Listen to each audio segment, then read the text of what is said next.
Mga paps, panoorin natin to si Paps. Oh. Change motor siya. Yan. Hindi porket angkas rider na is pag nagpalit ng motor is diretso biyahe na. Hindi po ganun. Yan. Medyo mahirap pa rin po, no?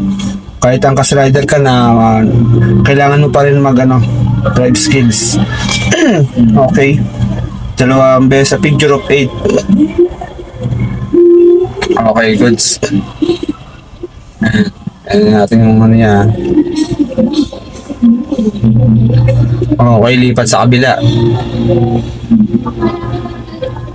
Okay, banking. Banking ulit. U-turn sa number 1. Oh, baligtad ang ikot, no? Pero okay naman, hindi naman siya nahirapan. Okay, sa number 3. Okay, very good. Galing. Galing talaga mga angkas rider na, no? Okay, exit sa number 4, yan. Okay, goods. Okay, mga paps, kita nyo naman, di ba? Magaling talaga mga angkas rider pagdating sa mga gantong hindi ka basta-basta magiging matatawag na angkas biker kung hindi ka magaling o hindi ka marunong sa drive skills, mga paps. Ibig sabihin, kabisado ng mga angkas rider yung mga motor na ginagamit nila, no? Kaya naman, good luck.